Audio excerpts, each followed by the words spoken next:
ओम शांति। आज 16 अगस्त 2025।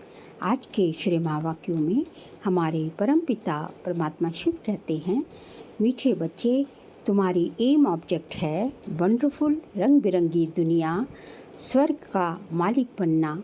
तो सदा इसी खुशी में हर्षित रहो, मुरझाया हुआ नहीं। तुम्हारी एम ऑब्जेक्ट है वंडरफुल रंग बिरंगी दुनिया, स्वर्ग का मालिक बनना। तो सदा इसी खुशी में हर्षित रहो, मुरझाया हुआ नहीं। प्रश्न है, तकदीरवान बच्चों को कौन सा उमंग सदा बना रहेगा? उत्तर, हमें बेहद का बाप नई दुनिया का प्रिंसेस बनाने के लिए पढ़ा रहे हैं। तुम इसी उमंग से सबको समझा सकते हो कि इस लड़ाई में स्वर्ग समाया हुआ है। इस लड़ाई के बाद स्वर्ग के द्वार खुलने हैं। इसी खुशी में रहना है और खुशी खुशी से दूसरों को भी समझाना है। गीत दुनिया रंग बिरंगी बाबा। ओम शांति। ये किन्होंने कहा बाबा को कि दुनिया रंग बिरंगी है? अब इनका अर्थ दूसरा कोई समझ ना सके। बाप ने समझाया है, ये खेल रंग बिरला है, ये खेल रंग रंगीला है। कोई भी बाइस्कोप आदि होता है तो बहुत रंग बिरंगी सीन आदि होती है ना। इस बेहद की दुनिया को कोई जानते ही नहीं। तुम्हारे में भी नंबरवार पुरुषार्थ अनुसार सारे विश्व के आदि मध्य अंत का ज्ञान है। तुम समझते हो स्वर्ग कितना रंग बिरंगा है, खूबसूरत है, जिसको कोई भी जानते नहीं, कोई की बुद्धि में नहीं है। वह है वंडरफुल रंग बिरंगी दुनिया। गाया जाता है वंडर ऑफ द वर्ल्ड। इसको सिर्फ तुम जानते हो। तुम ही वंडर ऑफ वर्ल्ड के लिए अपनी अपनी तकदीर अनुसार पुरुषार्थ कर रहे हो। एम ऑब्जेक्ट तो है, वह है वंडर ऑफ वर्ल्ड।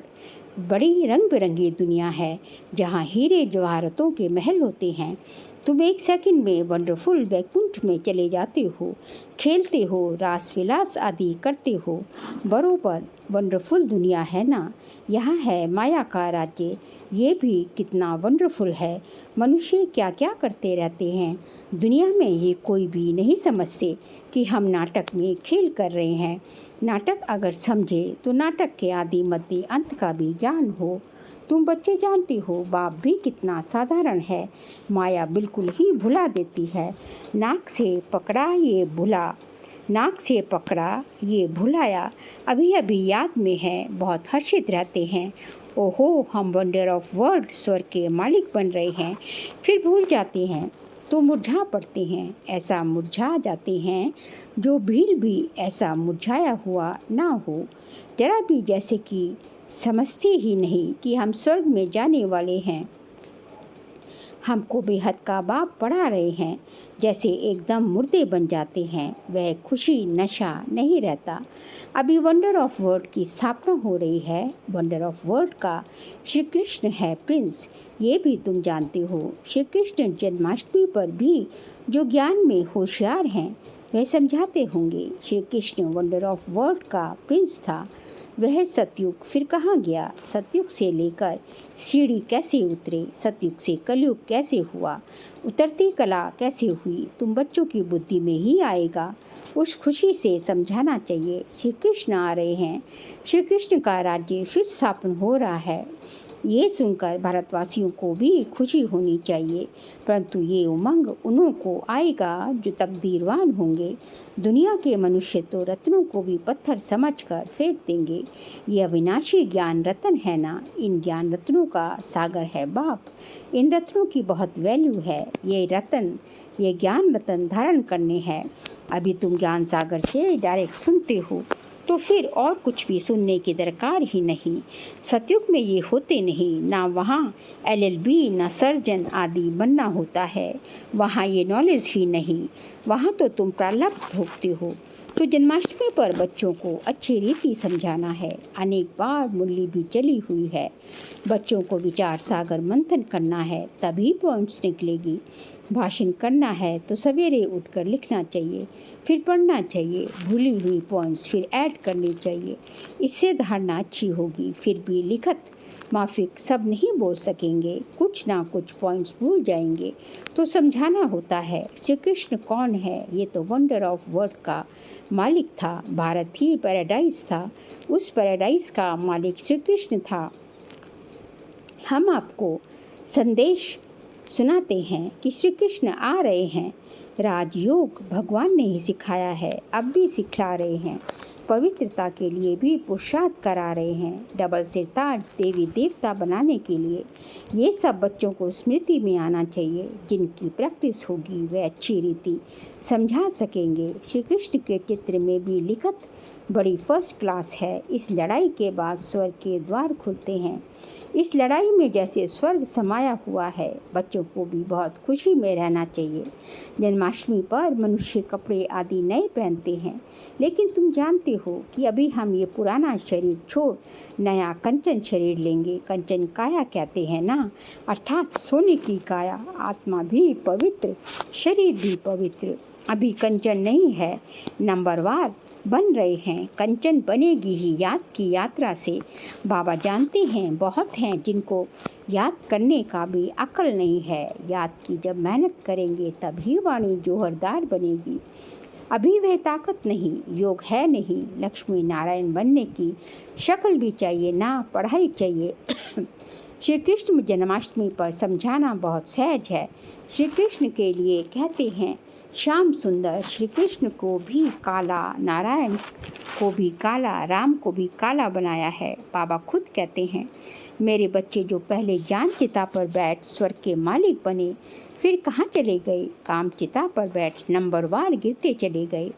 सृष्टि भी सतो प्रधान, सतो रजो तमो बनती है, तो मनुष्यों की अवस्था भी ऐसी होती है। काम चिता पर बैठ सब श्याम अर्थात काले बन गए हैं। अब मैं आया हूँ सुंदर बनाने। आत्मा को सुंदर बनाया जाता है। बाबा हर एक की चलन से समझ जाते हैं। मनसा वाचा कर्मणा कैसे चलते हैं, कर्म कैसे करते हैं, उससे पता पड़ जाता है। बच्चों की चलन तो बड़ी फर्स्ट क्लास होनी चाहिए। मुख से सदैव रतन निकलने चाहिए। श्री कृष्ण जयंती पर समझाने का बहुत अच्छा है। श्याम और सुंदर की टॉपिक हो। श्री कृष्ण को भी काला तो नारायण को फिर राधे को भी काला क्यों बनाते हैं? शिवलिंग भी काला पत्थर रखते हैं। अब वह कोई काला थोड़ी ही है, शिव है क्या? और चीज़ क्या बनाते हैं? इन बातों को तुम बच्चे जानते हो। काला क्यों बनाते हैं तुम इस पर समझा सकेंगे। अब देखेंगे बच्चे क्या सर्विस करते हैं। बाप तो कहते हैं ये ज्ञान सब धर्म वालों के लिए है, उनको भी कहना है। बाप कहते हैं मुझे याद करो तो तुम्हारे जन्म जन्मांतर के पाप कट जाएंगे। पवित्र बनना है। किसको भी तुम राखी बांध सकते हो, यूरोपियन को भी बांध सकते हो, कोई भी हो उनको कहना है भगवान वाच। जरूर कोई तन से कहेंगे ना। कहते हैं मामी कम याद करो, देह के सब धर्म छोड़ अपने को आत्मा समझो। बाबा कितना समझाते हैं फिर भी नहीं समझते हैं, तो बाप समझ जाते हैं इनकी तकदीर में नहीं है। ये तो समझते होंगे शिव बाबा पढ़ाते हैं। रथ बिगड़ तो पढ़ा ना सके, इशारा देना ही बस है। कोई कोई बच्चों को समझाने की प्रैक्टिस अच्छी है। बाबा मम्मा के लिए तो समझते हो ये ऊंच पद पाने वाले हैं। मम्मा भी सर्विस करती थी ना। इन बातों को भी समझाना होता है। माया के भी अनेक प्रकार के रूप होते हैं। बहुत कहते हैं हमारे में मम्मा आती है, शिव बाबा आते हैं, परंतु नई नई पॉइंट्स तो मुकर्रर तन द्वारा ही सुनाएंगे कि दूसरे किसी द्वारा सुनाएंगे। ये हो नहीं सकता। ऐसे तो बच्चियाँ भी बहुत प्रकार की पॉइंट्स अपनी भी सुनाती हैं। मैगज़ीन में कितनी बातें आती हैं। ऐसे नहीं कि मम्मा बाबा उनमें आते हैं, वह लिखवाते हैं। नहीं, बाप तो यहाँ डायरेक्ट आते हैं। तब तो यहाँ सुनने के लिए आते हो। अगर मम्मा बाबा कोई में आते हैं तो फिर वहाँ ही बैठ उनसे पढ़े। नहीं, अगर मम्मा बाबा कोई में आते हैं तो फिर वहाँ ही बैठ उनसे पढ़े। नहीं, यहाँ आने की सबको कशिश होती है। दूर रहने वालों को और ही ज़्यादा कशिश होती है। तो बच्चे जन्माष्टमी पर भी बहुत सर्विस कर सकते हैं। श्री कृष्ण का जन्म कब हुआ ये भी किसको पता नहीं। तुम्हारी अब झोली भर रही है तो खुशी रहनी चाहिए, परंतु बाबा देखते हैं खुशी कोई कोई में बिल्कुल है नहीं। श्रीमत पर ना चलने का तो जैसे कसम उठा लेते हैं। सर्विसेबल बच्चों को तो जैसे सर्विस सूझती रहेगी। समझते हैं बाबा की सर्विस नहीं की, किसको रास्ता नहीं बताया तो गोया हम अंधे रहे। ये समझने की बातें हैं ना। बैच में भी श्री कृष्ण का चित्र है, इस पर भी तुम समझा सकते हो। कोई से भी पूछो इन्हों को काला क्यों दिखाया है, बता नहीं सकेंगे। शास्त्रों में लिख दिया है राम की स्त्री चुराई गई, परंतु ऐसी कोई बातें वहाँ होती नहीं। तुम भारतवासी ही परिस्तानी थे, अब कब्रिस्तानी बने हैं। फिर ज्ञान चिता पर बैठ देवी गुण धारण कर परिस्तानी बनते हैं। सर्विस तो बच्चों को करनी है, सबको पैगाम देना है। इसमें बड़ी समझ चाहिए, इतना नशा चाहिए।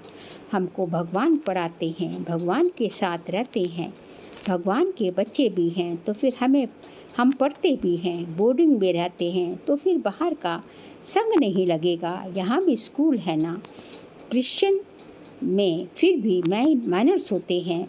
अभी तो बिल्कुल नो मैनर्स हैं, तमो प्रधान पतित हैं। देवताओं के आगे जाकर माथा टेकते हैं, कितनी उनकी महिमा करते हैं। सतयुग में सभी के देवी कैरेक्टर्स थे, अभी आसुरी कैरेक्टर्स हैं। ऐसे ऐसे तुम भाषण करो तो सुनकर बहुत खुश हो जाएं। मुख छोटा बात बड़ी, ये श्री कृष्ण के लिए कहते हैं। अभी तुम कितनी बड़ी बातें सुनते हो, इतना बड़ा बनने के लिए तुम राखी कोई को भी बांध सकते हो। ये बाप का पैगाम तो सबको देना है।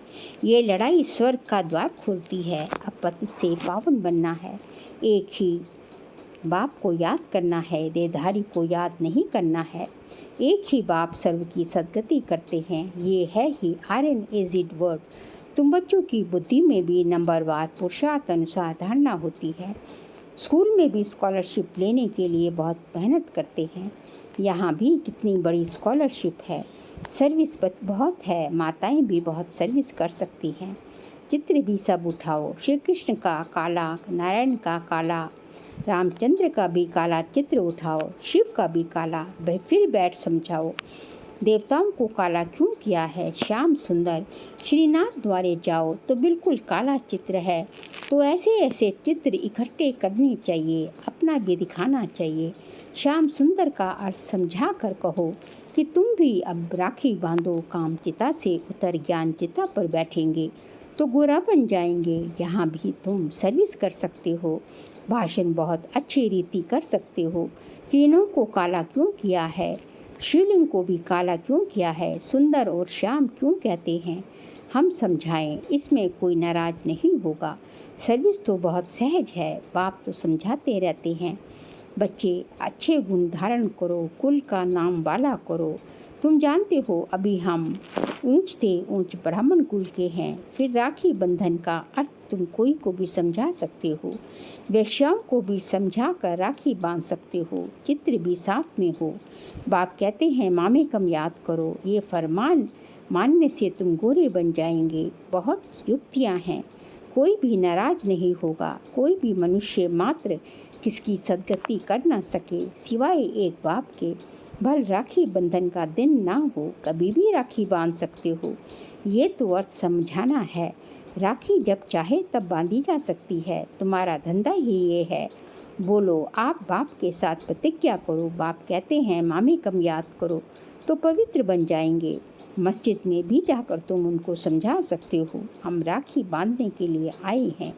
ये बात तुमको भी समझने का हक है। बाप कहते हैं मुझे याद करो तो पाप कर जाएंगे, पावन दुनिया का मालिक बन जाएंगे।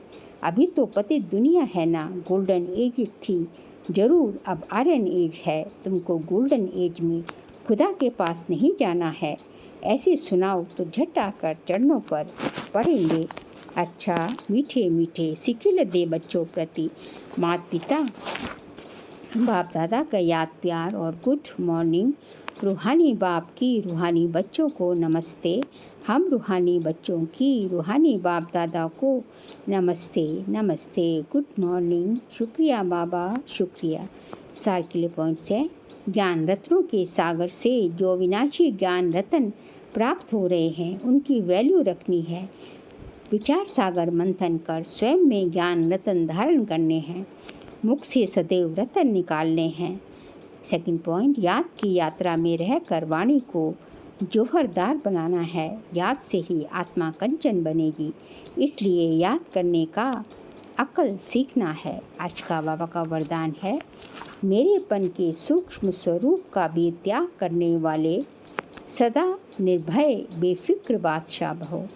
मेरेपन के सूक्ष्म स्वरूप का भी त्याग करने वाले सदा निर्भय बेफिक्र बादशाह भव। आज की दुनिया में धन भी है और भय भी है।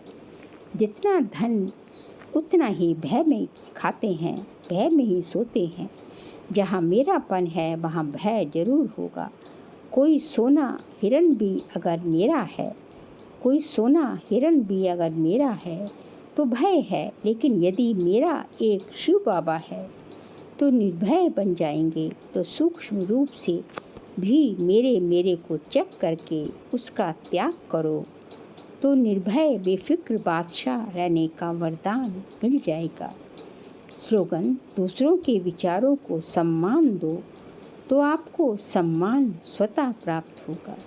दूसरों के विचारों को सम्मान दो तो आपको सम्मान स्वतः प्राप्त होगा। बाबा कहते हैं कि आप दूसरों को सम्मान देंगे, उनके विचारों को सम्मान देंगे तो जो है स्वतः ही आपको भी सम्मान प्राप्त होगा, क्योंकि जो चीज़ आप देते हैं वो वापस मल्टीप्लाई होके आपके पास ही लौटती है।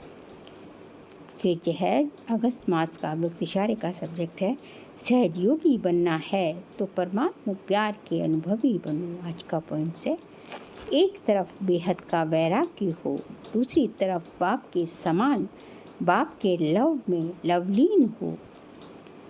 एक सेकंड और एक संकल्प भी इस लवलीन अवस्था से नीचे नहीं आओ।